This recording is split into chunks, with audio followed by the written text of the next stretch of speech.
Hello, everyone. Satsangat Astrology again. And this time I'm here to talk about the full moon of December, which happens to be on the 29th of December.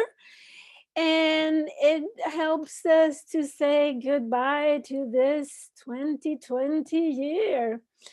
And it says goodbye with a punch, I guess, together with the solar eclipse, December 14th, and this end of the year full moon. It's a good punch. So let me unpack what it means for all of us and what I see as transits and aspects for this full moon. So let me share the screen with the chart so you can take a look and have it as a reference. So what happens in this chart, let me change this, okay. The chart, I always cast the chart with the Aries rising because no matter where you are on the planet, the Aries rising will be like the chart for everyone. So it doesn't matter. You only, when you compare or you look at your chart comparing to these transits for the 29th of December, you look where each sign falls on your chart, and then you go from there. And there are, of course, places where you can draw your chart compared to the transits, and you have a bi wheel that you can use. So first of all, the first thing I look in a chart is the energies, what kind of general energies we have. And in this case, we have 11 points of cardinal energy. It means that there is a lot of planets in cardinal signs. And this is representative of lots of changes. As I said the last few times when I've been reading lunations, there is a lot of cardinal signs. So you can expect a lot of changes. There is a very little fixed energy and very little mutable. So you have a low degree of flexibility and adaptation, and also a low degree of stubbornness, right? There is not much room to stay as we've always done things, right? And to keep doing whatever you are used to do, because the fixed energy is not so much. So other things are happening in this chart. We have the recently happened on December 21st, just 1 week away, the conjunction of Jupiter and Saturn in Aquarius here, which is a huge, big event because it's a cycle that lasts 20 years. And as I already explained in other videos before, especially the ones for this subject, winter solstice and Jupiter-Saturn conjunction. I have 2 videos on that if you would like to dive deeper into the event. But as I mentioned, then it's starting a period of about 200 years of this conjunction, Jupiter-Saturn, in air signs. So we are moving into a period, a long period, where things will become lighter, more mental activity, more intellectual development, more scientific advances, and very fast, very quickly, because you know, Aquarius is ruled by Uranus, and then we will have next conjunction in Gemini, the following in Libra, etc. And things will go fast as they go with air quality, air element, in the air element.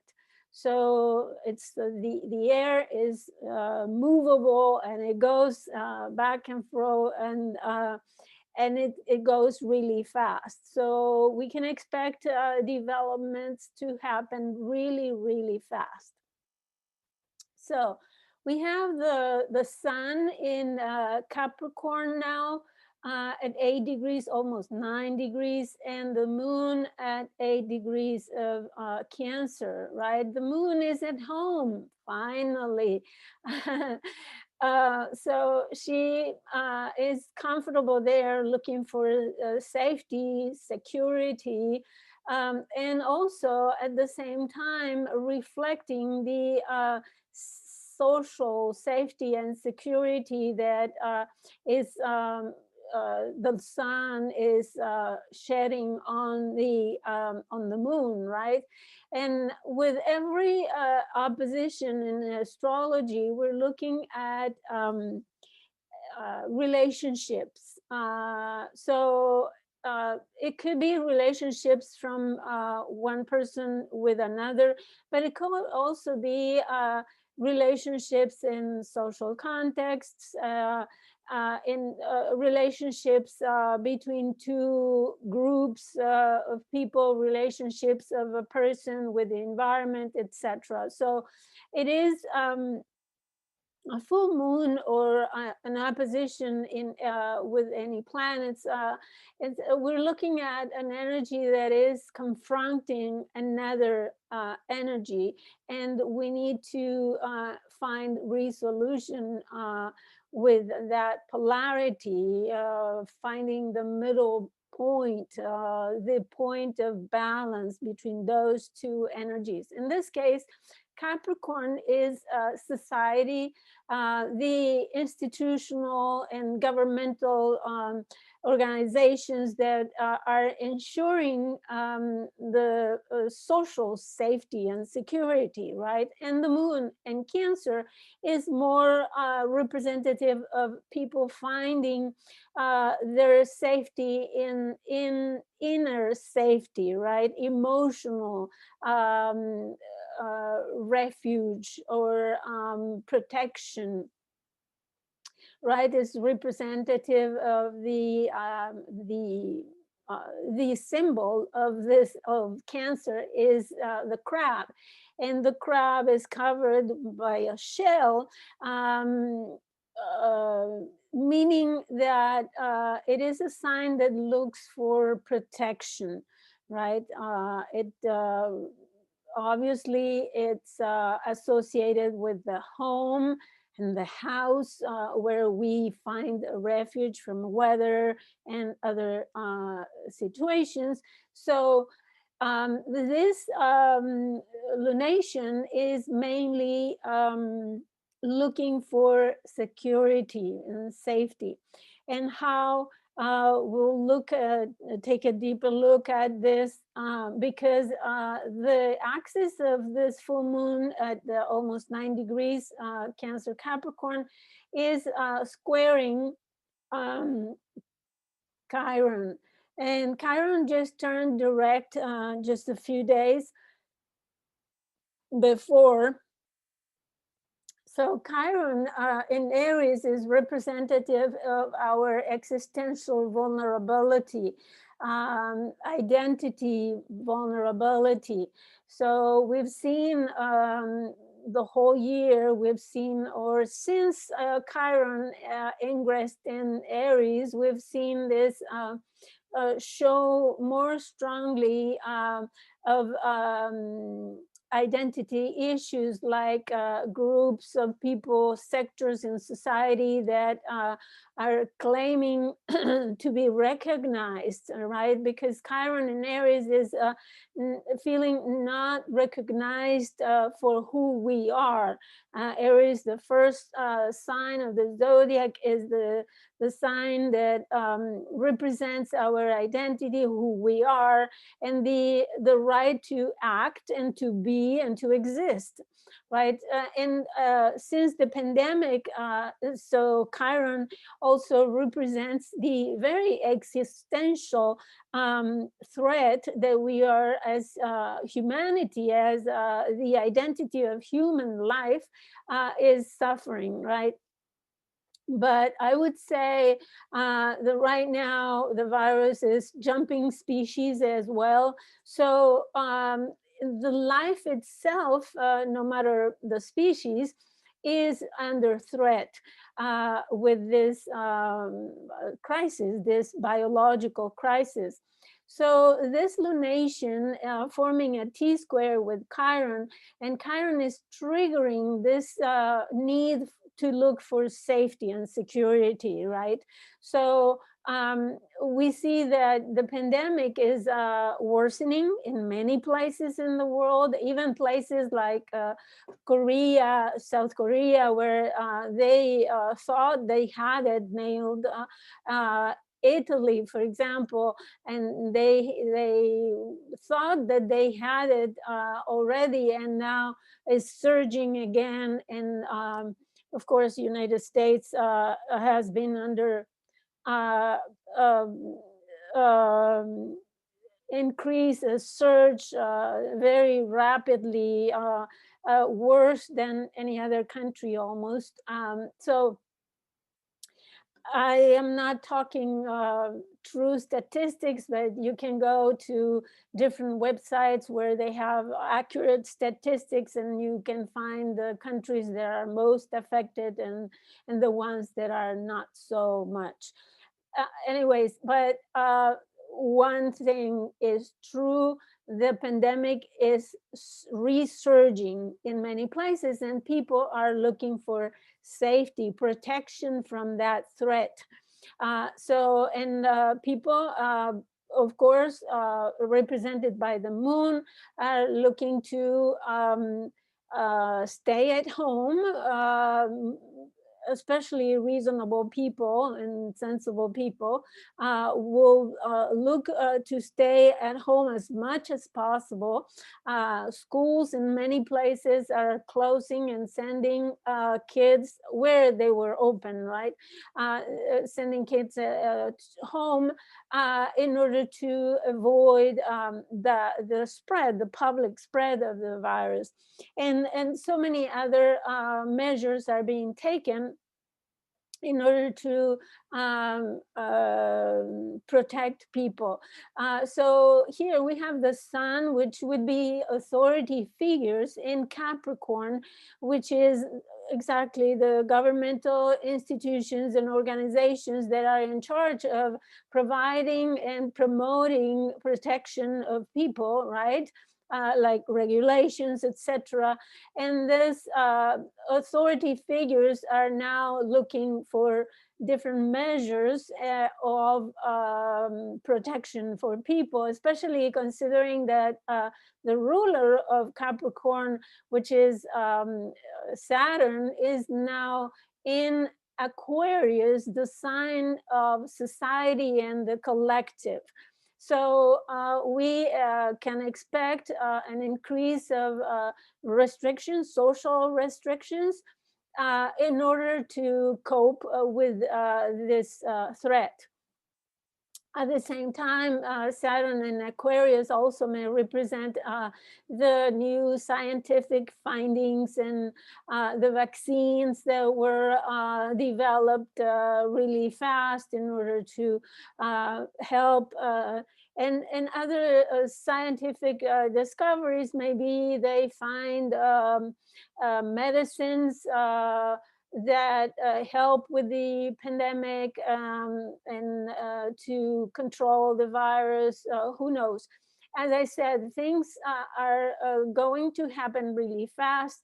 And now with Saturn focusing in the sign of Aquarius on scientific research and innovation, we can expect many new developments, especially having Jupiter also there, which increases those developments. We have also Pallas Athena is the woman warrior and strategist, which is very interesting because we need social strategies right now in order to cope with the virus influence. So very important is this, I think, this T-square with Chiron. But then not only that, we have one of the new planets here, newly discovered planets is called Makimaki. And Makimaki is also associated with isolating in order to find solutions, right? I spoke about Makimaki in previous videos, and it was named after a god of the Rapa Nui peoples in the Eastern Islands. And that god went into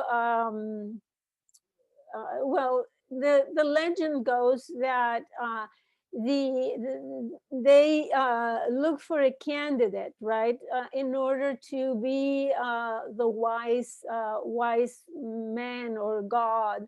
And so the after they succeed in the demands of the requirements, right, they go into isolation for a year, looking for wisdom, looking for knowledge and understanding, and finding meaning. And I think this is very important because it's also squaring and even more close in degrees, 7 degrees 50 minutes, this full moon, which is very significant because let me plug my um, my computer.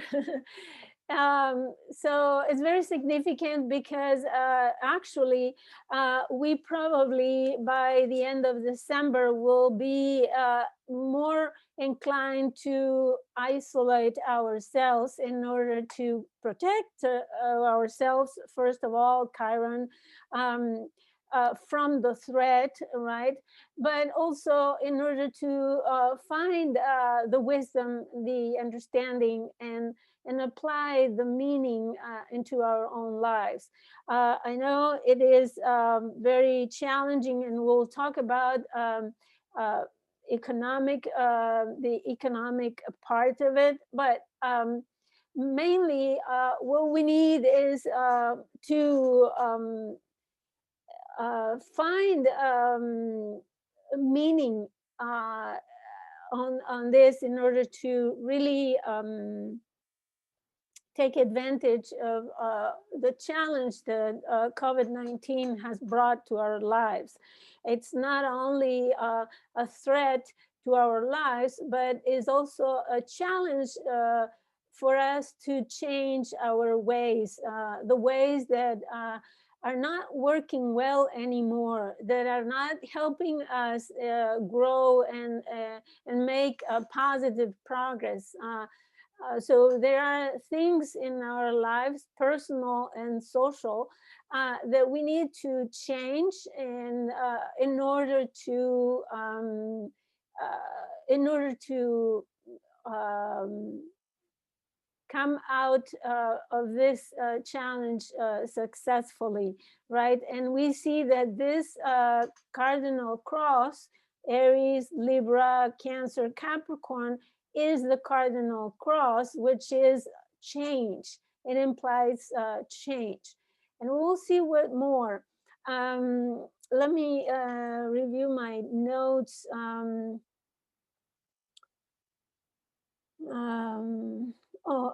all the planets are direct except for Uranus.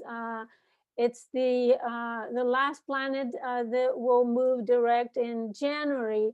So we can expect a move forward, right? A very surge of energy that will push us forward. Um, let me see what else.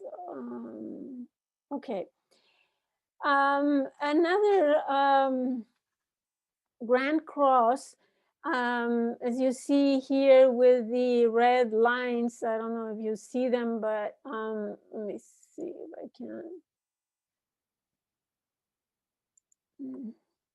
Okay, so here you see Chiron, right, opposing Makimaki, and then at the same time squaring the sun and squaring the moon. You see the cardinal cross. But there is another one from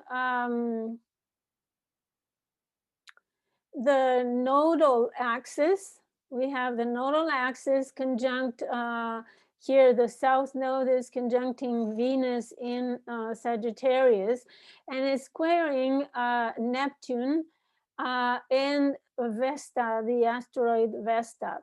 So as you see,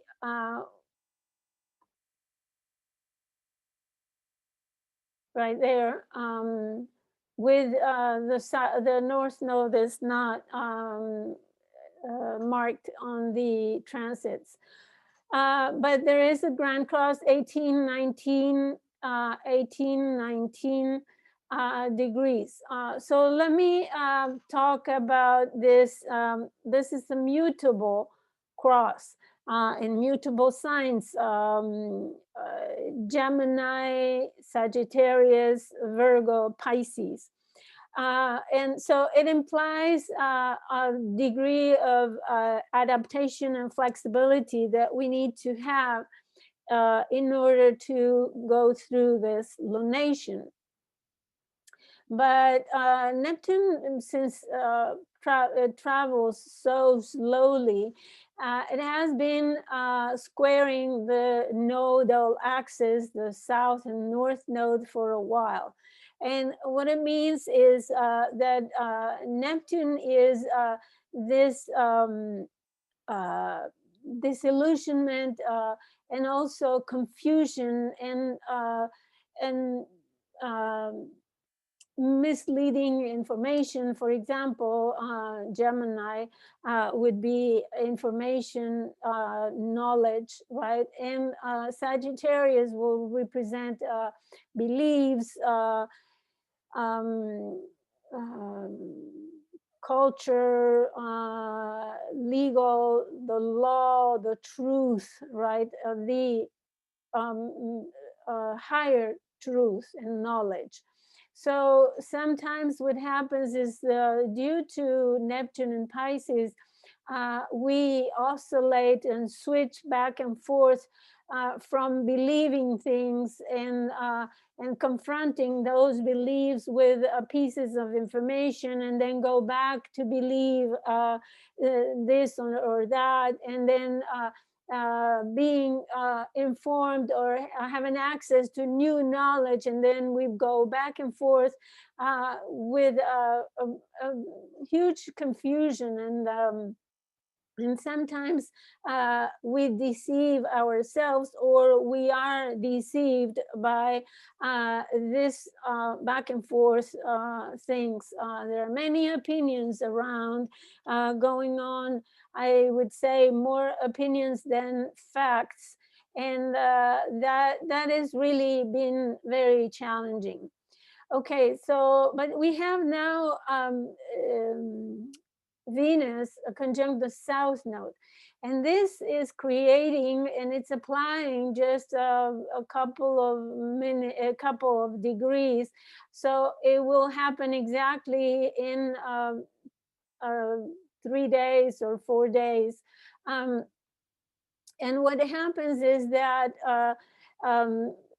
this indicates financial and economical problems, and also social problems, conflicts, and there are aspects of the finances that we need to leave behind. Sometimes what it means, especially if it is, for example, in your second and your eighth houses, it could mean that you are spending money that you didn't plan to spend, or money, losing money that you didn't know that you were going to lose, etc. So it could be also devaluation of currency. Remember, Venus is also ruling Taurus, where Uranus is. So what happens when Venus exactly conjuncts the south node, there could be changes in the stock market and in general in the economy of the world. I can't specifically say what exactly is the change, but it is something that increases the chances of us losing money, for example, or losing the value of the money. But also Venus represents social life, right?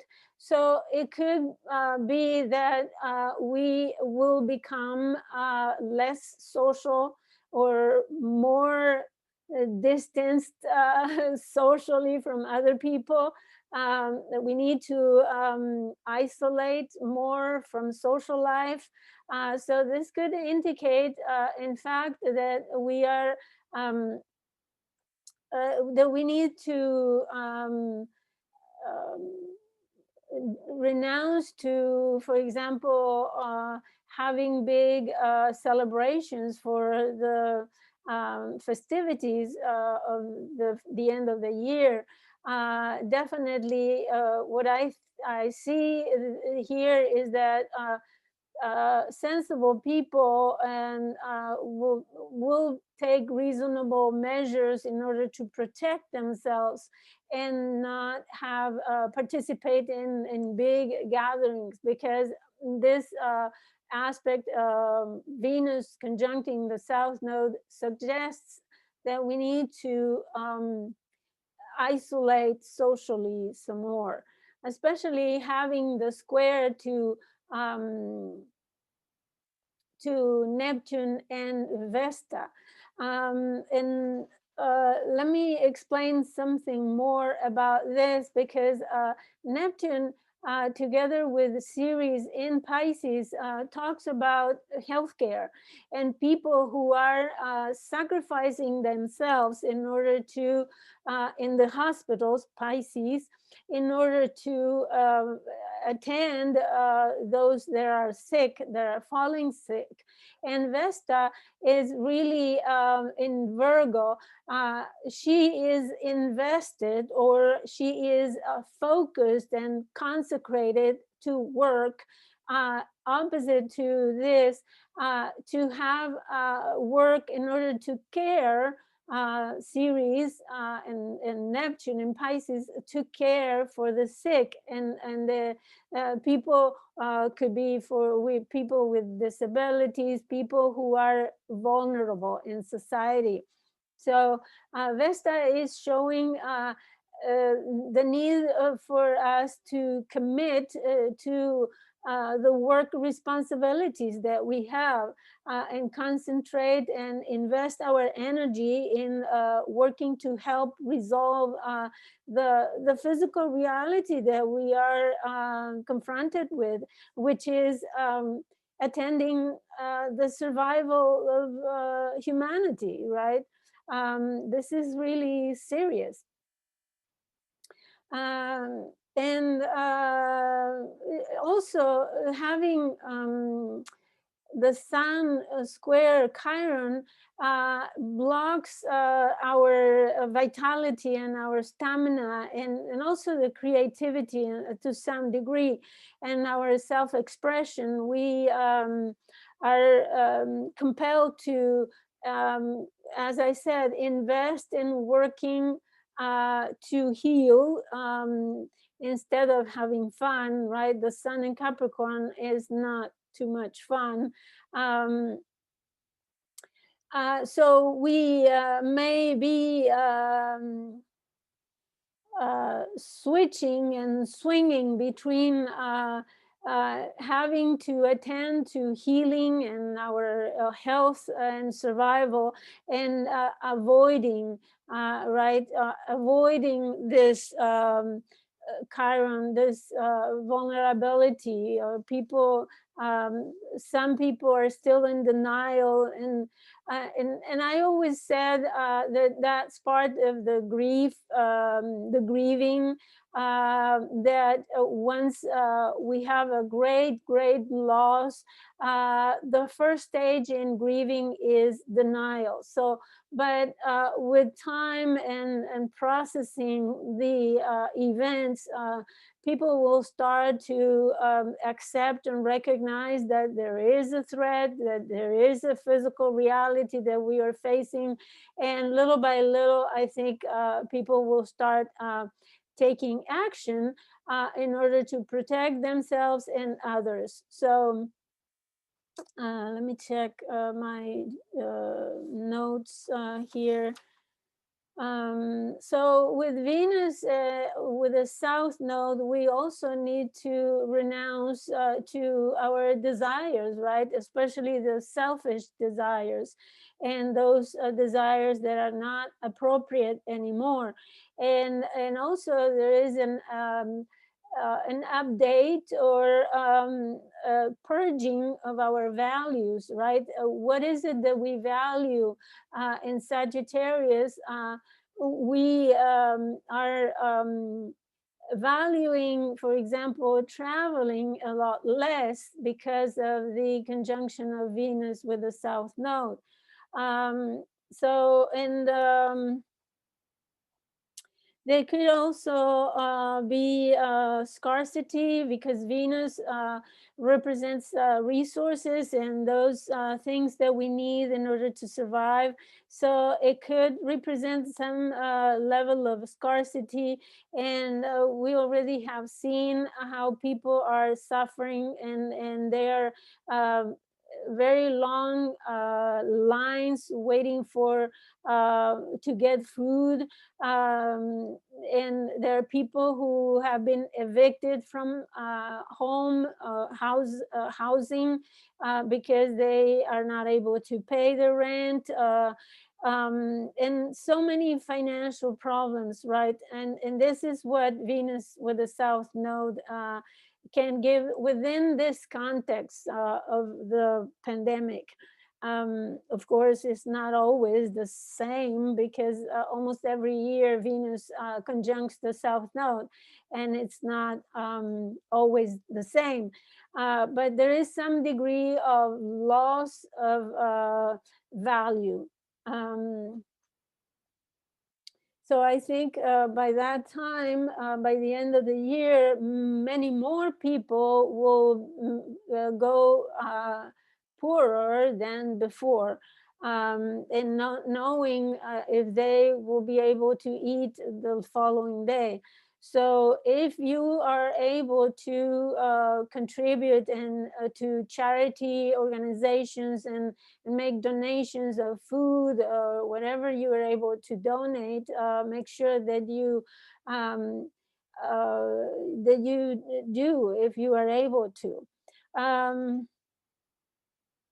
So Venus, after the conjunction with the south node, a few days later, maybe a week or so, will be applying to the trine with Mars and Aries. So we'll see a lot of movement in the financial investment and investment market, and a lot of actions spending money and trying to be creative um, in innovative about and very active to create resources. So people will need to create resources, and this is what the trine of Venus with Mars will give, in order to also Mars in Aries, in order to become autonomous and independent and free, right? um, because the government is not always, I mean, it depends where country you live in, but governments are not always able to help all the people that are suffering from food shortage or housing or whatever they need.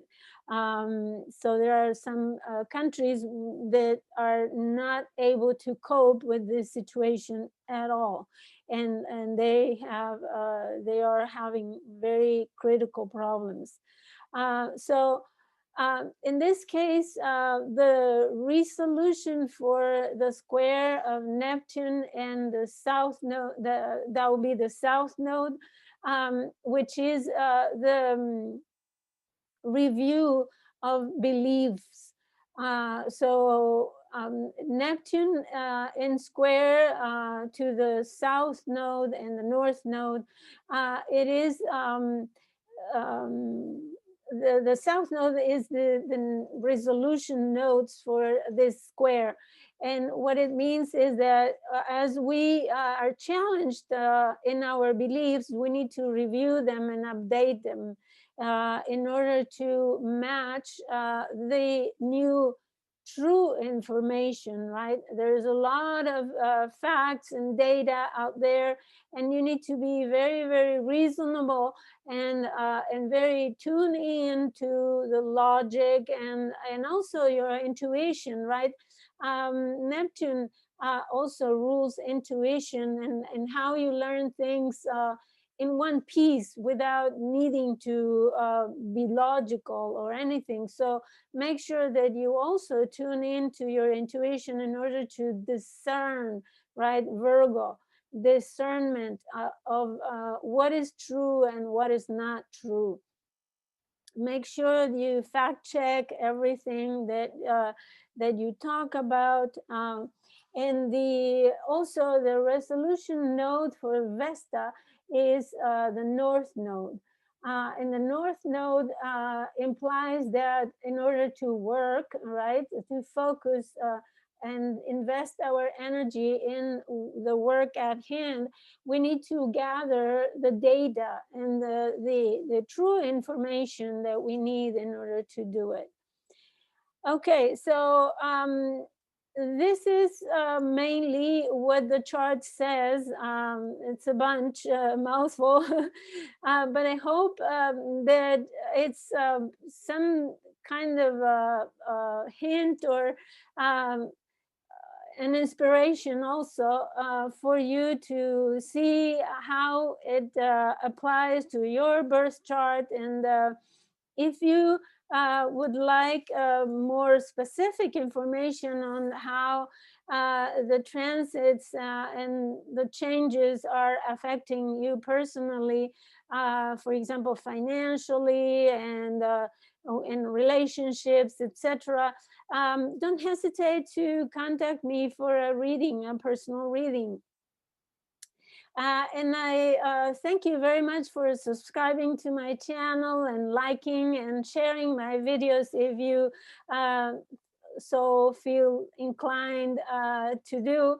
I really appreciate your watching, and I'll see you next time. Thank you so much. Bye-bye.